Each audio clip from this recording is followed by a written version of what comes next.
ఆఫ్ఘనిస్తాన్, పాకిస్తాన్ల మధ్య ఉద్రిక్తతలు తారాస్థాయికి చేరుకున్నాయి సార్. తాజాగా ఆఫ్ఘనిస్తాన్పై పాకిస్తాన్ వైమానిక దాడులతో విరుచుకుపడింది. తెహ్రీక్-ఈ తాలిబాన్ అలాగే ఐఎస్ స్థావరాలే లక్ష్యంగా దాడులు చేసినట్లుగా 70 మంది ఉగ్రవాదులు చనిపోయినట్టుగా పాకిస్తాన్ ప్రకటించిన పరిస్థితి సార్. కానీ ఆఫ్ఘనిస్తాన్ పాక్ చెప్పిన దాన్ని ఖండిస్తోంది సార్. తీవ్రంగా ప్రతీకారం తప్పదు అని చెప్పి ఆఫ్ఘనిస్తాన్ ప్రకటించిన పరిస్థితి. ఉగ్రవాదులు కాదు చనిపోయింది, అమాయకులైన మహిళలు, చిన్నపిల్లలు చనిపోయారు అని చెప్పి ఆఫ్ఘనిస్తాన్ చెప్తోంది సార్. ఏంటి సార్ ఆఫ్ఘనిస్తాన్ అండ్ పాకిస్తాన్ల మధ్య అంటే ఆఫ్ఘాన్ పాకిస్తాన్ బార్డర్లో చాలా కాలంగా ఈ ఘర్షణ జరుగుతోంది. మెయిన్ ఇష్యూ ఏంటంటే టెహ్రీక్-ఈ తాలిబాన్. సో టెహ్రీక్-ఈ తాలిబాన్ పాకిస్తాన్ టీటీపీ అంటారు. అది ఆఫ్ఘాన్ భూభాగం నుంచి పనిచేస్తుంది, తాలిబాన్ కంట్రోల్లో పనిచేస్తుంది అన్నది పాకిస్తాన్ ఆరోపణ. అసలు మా కంట్రోల్కి సంబంధమే లేదు, తాలిబాన్కు టెహ్రీక్-ఈ తాలిబాన్ పాకిస్తాన్కు సంబంధం లేదు.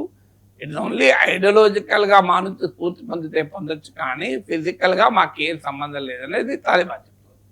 సో పాకిస్తాన్ తాలిబాన్ల మధ్య ఇది ఒక మౌలికమైన సమస్యగా ఉంది. టెహ్రీక్-ఈ తాలిబాన్ పాకిస్తాన్ వారు పాకిస్తాన్లోని ఖైబర్ పఖ్తూన్ఖ్వా ప్రావిన్స్లో దాడులు చేస్తుంటారు. ఈ మధ్య కూడా కొంతమంది సైనికులు చంపేశారు. సో ఈవెన్ ఇస్లామాబాద్లో కూడా ఒక మాస్క్లో దాడులు జరిగాయి. సో ఇలా నిరంతరం అటు బెలూచ్ తిరుగుబాటుదారులు, ఇటు టెహ్రీక్-ఈ తాలిబాన్ పాకిస్తాన్లు దాడులు చేస్తూనే ఉన్నారు. సో వాళ్ళు ఆఫ్ఘనిస్తాన్లో తలదాచుకొని ఆఫ్ఘాన్ భూభాగం నుంచి తమ దేశంపైకి దాడి చేస్తున్నారు అన్నది పాకిస్తాన్ ఆరోపణ. ఈవెన్ ఇంటర్నేషనల్ కమ్యూనిటీ కూడా పాకిస్తాన్ పిలిపించింది, మీరు ఆఫ్ఘనిస్తాన్ నిలువరించాలి, ఆఫ్ఘాన్ భూభాగం నుంచి మా పైకి దాడులు చేస్తున్నారని. కానీ పాకిస్తాన్ దయ్యాలు వల్లించినట్టు అంటారు చూడండి, దయ్యాలు వేదాలు వల్లించడం అంటారు, సామర్థ్యం డెవిల్ కోటింగ్ స్క్రిప్చర్స్ అని. సో ఇది క్లియర్గా డెవిల్ కోటింగ్ స్క్రిప్చర్స్ కదా. ఎందుకంటే పాకిస్తాన్ భూభాగం నుంచి ఒకవైపు భారత్లో తీవ్రవాద కార్యకలాపాలను ప్రోత్సహిస్తూ ఎగుమతి చేస్తున్న దేశం, ఆఫ్ఘనిస్తాన్ భూభాగం నుంచి మా మీదికి దాడులు జరుగుతున్నాయని చెప్పడం ఏంటి?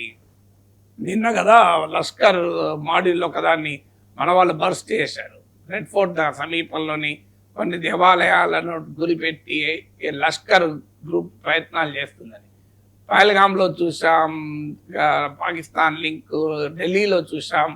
సో ప్రతి అడుగడుగున అంతకుముందు పుల్వామా, యూరి, పఠాన్కోట్, హైదరాబాద్, ముంబై, కోయంబత్తూర్, అహ్మదాబాద్, ఇలా ప్రతి చోట పాకిస్తాన్ దుర్మార్గాలు మనకు కనబడుతున్నాయి కదా.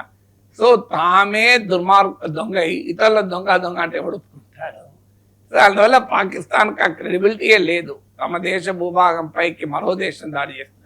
తాలిబాన్లు చేస్తున్నారా లేదా నేను చెప్పడం లేదు, బట్ ఫండమెంటల్గా పాకిస్తాన్ తానే ఏదో విక్టిమ్ అయినట్లు, తీవ్రవాదానికి బాధిత దేశమైనట్లు కళ్ళరింగించుకుంటే ట్రంప్ లాంటి నమ్మాలి, అమెరికా లాంటి వాళ్ళ అవసరాల కొరకు ఒప్పుకోవాలి, చైనా లాంటి ఒప్పుకోవాలి. కానీ ప్రపంచం అందరికీ తెలుసు కదా ఎవడు నిజంగా తీవ్రవాదాన్ని. ఒసామా బిన్ లాడెన్కి ఆశ్రయం ఇచ్చిన దేశం, 5 ఏళ్ల పాటు తమ మిలిటరీ అకాడమీ పక్కన ప్రశాంతంగా ఆశ్రయం ఇచ్చిన పాకిస్తాన్ ఇతర దేశాలు తమ దేశం పైకి తీవ్రవాదాన్ని ఎగుమతి చేస్తుందని చెప్పి అసలు ఎవడు ఎట్లా నమ్మాలి? అందుకే అది డెవిల్స్ కోటింగ్ స్క్రిప్చర్స్ అని. అది కాక పాకిస్తాన్ బాధ ఏంటంటే తాలిబాన్లను సృష్టించిందే పాకిస్తాన్.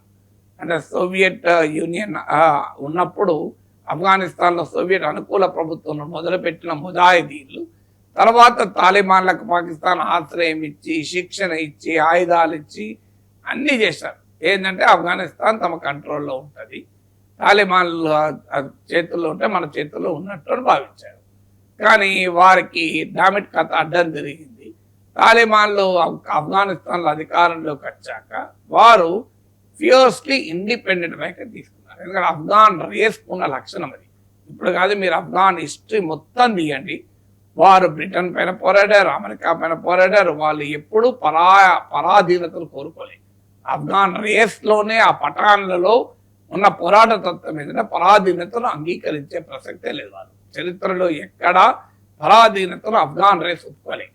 సో అందువల్ల వారు పాకిస్తాన్ డామినేషన్ అంగీకరించడానికి రెడీగా లేరు. సో ఆఖరికి పాక్ ఆఫ్ఘాన్ సరిహద్దు అనే డ్యూరాండ్ లైన్ సరిహద్దుగా గుర్తించాలని పాకిస్తాన్, దానికి కూడా ఆఫ్ఘనిస్తాన్ సిద్ధంగా లేదు. సో డ్యూరాండ్ లైన్ మేము గుర్తించే ప్రసక్తే లేదు అని అంటున్నారు. సో అందువల్ల పాకిస్తాన్కు దిక్కుతోచని పరిస్థితి ఉంది, ఏం చేయాలో అర్థం కాని పరిస్థితి.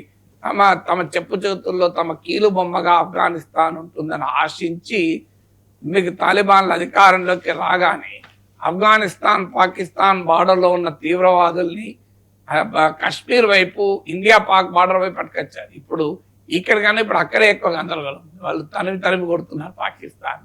సో అందువల్ల పాకిస్తాన్ ఎంత ప్రపంచానికి తాను విక్టిమ్గా చూపెట్టాలనుకున్నా అందరికీ తెలుసు పాకిస్తాన్ అసలు స్వభావం